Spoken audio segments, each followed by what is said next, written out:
از студияи марказии радио Озодӣ ман Шалои Гулхоҷа шуморо бо тозатарин хабарҳои Тоҷикистону ҷаҳон ошно мекунам. Имрӯз 25 сентябр аст ва ҳамроҳ мебинем ки дар дунё чӣ мегузарад. бенону об ва дар дашти беодам як автобуси ҳомили даҳо муҳоҷирони тоҷик дар Қазоқистон дармондааст. ҳанӯз маълум нест ки кай ин мусофирбар ба роҳаш идома медиҳад. чанд грамм нону гӯшт тоҷикон дар як рӯз бояд чӣ бихӯранд? ҳукумат меъёрро муқаррар кард, аммо дар асл дастурхони сокинон чӣ дорад? дар ҳафта қариб ки 3 кило гӯшт мера. аз картошка мисол 3-4 кило пиёз меравад. ҳатто баъди суиқасд ба ҷон фарзонаи 26 сола мехоҳад бо шавҳараш зиндагӣ кунад, аммо на дар хонае ки худро оташ зада буд. خونه عدل نبروا زندگی میکنم نه که دیگه برای خونه بگه ببرم و با هم بپینه عذاب دیگه نه. ва акнун тафсири хабарҳо. Як автобусе ки аз Хуҷанд ба Новосибирски Русия мерафт бинобар вайрон шудани як шабонарӯз бо 40 мусофир дар даштҳои Қазоқистон дармондааст. Мусофирон мегӯянд ҳарчанд ин автобус аз Қазоқистон аст, аммо миёнравҳо тоҷикон буданд ва ҳоло аз аҳволашон хабар намегиранд. миёни ин мусофирон занону кӯдакон низ ҳастанд. маконе ки дар он ҷо автобус вайрон шудааст фарсахҳо аз маҳалли зисти одамон дур аст. мусофирон аз оддитарин шароитҳои гигиенӣ маҳруманд. ҳоло мусофирон нигарон ки ду шабонарӯзи дигар дар ин дашти сард гӯшнаву ташна мемонанд. албатта вазъи ин шаҳрвандони Тоҷикистон риқатовар аст, аммо хабари дигаре ки дорем эҳтимолан ҳазорон муҳоҷири тоҷикеро ки дар Русия кору зиндагӣ доранд хушҳол мекунад. баъди чанд моҳи уфт дар бонкҳои Тоҷикистон қурби рубли русӣ дар баробари сомонӣ ва доллар баланд рафтааст. болоравии арзиши рубли русӣ дар оғози мавсими бозгашти муҳоҷирон ба ватан сурат мегирад. Моло Раҷаб ва Барод Юсуфӣ мавзӯъро идома медиҳанд. ҳафтаи равон бозори асъори Тоҷикистон шоҳиди тағйиротҳои чашмрас шуд. аз ҷумла қурби рубли русӣ дар як ҳафтаи ахир ба таври назаррас боло рафт. агар як ҳафтаи пеш 1000 рубли русӣ бо 134 сомон иваз мешуд, пас имрӯз 25 сентябр он ба 140 сомонӣ иваз мешавад. боло рафтани қурби рубли русӣ пеш аз ҳама муҳоҷирон меҳнатӣ ва наздикони онҳоро хурсанд кардааст, чун мавсими бозгашти муҳоҷирон ҳам ба ватан акнун шурӯъ шуд. ҳарчанд мақомот сабаби болоравии қурби рубли русиро расман шарҳ надоданд, аммо бархи масъулони банкҳо инро ба болоравии қимати нефт дар бозори ҷаҳонӣ рабт медиҳанд. зимнан дар ҳафтаи равон қурби расмии доллар ҳарчанд бетағйир боқӣ монда буд, аммо қурби доллар дар бозори сиёҳ як миқдор поён рафтааст. тибқи баъзе хабарҳо агар чанд рӯзи пеш 100 доллар дар бозори сиёҳ ба 970 сомонӣ иваз мешуд, пас ҳоло он ба 950-960 сомонӣ иваз мешавад. поёнравии қурби доллар ба коҳиши нархи баъзе аз маҳсулотҳо дар бозор оварда расонд, чун дар гузашта тоҷирон болоравии қурби долларро як сабаби аслӣ гароншавии нархи маҳсулот медонистанд, ҳарчанд бархе инро як баҳона арзёбӣ мекунанд ва бо поёнравии қурби доллар ҳам бархе аз маҳсулотҳои бахусус хӯрокворӣ ҳам дар бозор каме ҳам боша қиматашон коҳиш ёфт. рӯ меорем ба мавзӯъҳои дигар. вазорати иттилоъоти Эрон мегӯяд дар робита ба ҳамлаи маргбор ба паради низомӣ дар шаҳри Аҳвоз 22 нафар боздошт шуданд. хабаргузории Тасним аз қавли вазорати иттилоъот овардааст ки аз боздоштшудаҳо силоҳу муҳимот ва ҷиҳози мухобирот мусодира гардид. телевизиони давлатии Эрон афроди боздоштшударо бо чашмони баста ва рӯ ба девор намоиш дод. рӯзи шанбе 22 сентябр силоҳбадастон ба тарафи паради низомӣ бахшида ба рӯзи оғози ҷанги Эрон Ироқ ҳамла карда 25 нафар ва ҷумла 12 узви сипоҳи инқилоби исломии Эронро ба қатл расонданд.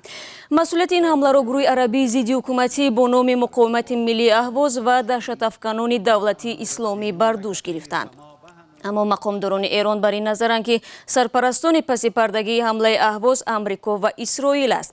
рӯзи душанбе дар маросими хокспории қурбониён яке аз пешвоёни сипоҳи инқилоби исломии Эрон ба ин ду кишвар қасос ваъда кард. аммо вазири мудофиаи Амрико Ҷим Матис иттиҳомоти Эрон дар бораи даст доштани Амрико дар ҳамлаи маргбори паради низомии Аҳвозро беасос донист. ӯ рӯзи 24 сентябр дар Пентагон ба хабарнигорон ишора кард ки маъмурияти Амрико ва Доналд Трамп ҳамла ба паради низомиро маҳкум намудааст. شما برنامه خبری رادیو آزادی رو تماشا دارید. والدین یک ساکن ناحیه ووسه از مقامات تاجیکستان میخواهند که در برگردانیدن نبیره خردسالشان از عراق مساعدت کند. هفته گذشته سفرگل نبی و مادر این کودک همراه با 8 زن تاجیک دیگر در شهر بغداد به حبس ابد محکوم شدند. از این زنها در عراق 24 کودک ماند. از این پیش مقامات تاجیک گفته بودند در صورت روزگی این زنها و درخواست پیوندانشان در تاجیکستان حکومت اطفال را به وطن برمیگرداند. عبدالله خردسال را پدر دایشی‌اش نوار گرفته است. الله اکبر ده. معنی این بازی را پدر و پسر به گونه خود میفهمند. پدر عبدالله عادل حتولابی تاجیکستانی در یکی از محاربه ها قتل و مادرش سفرگل نبیه و امسال به خاطر همدستی با نیروهای تندگرا در عراق محکوم به زندانی 1 عمری شد. حالا عبدالله با مادرش در زندان است و تقدیرش نامعلوم.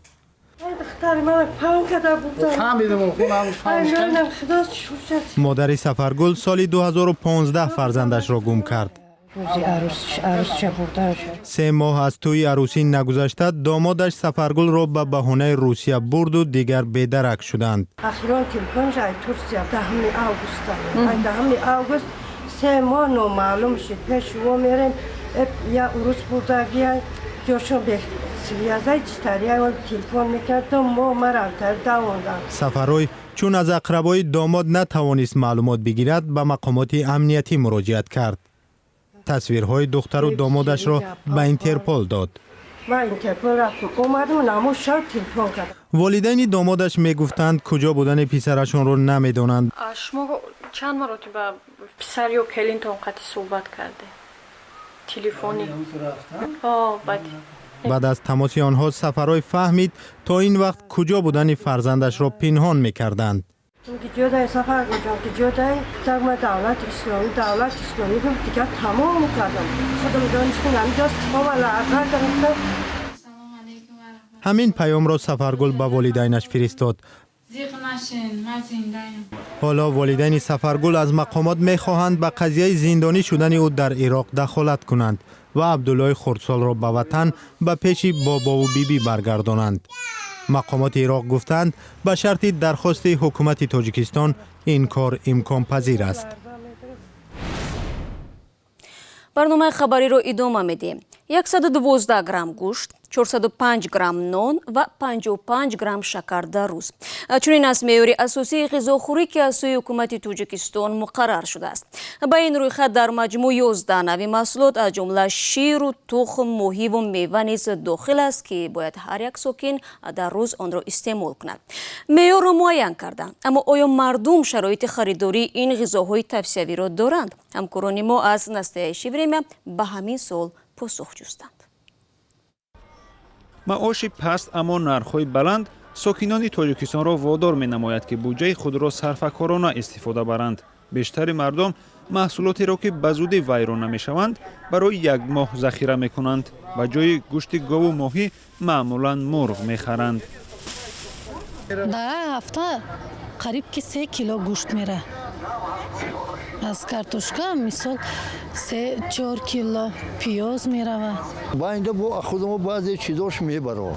مثال مول داریم، باز زمین داریم، کمک کار میکنیم. بعضی چیزا از خودمون استفاده میشه، استفاده میکنیم. امکانیت ندارم، پنهان نمیدارم، پول نفقه کم است، من باز درس میدهم.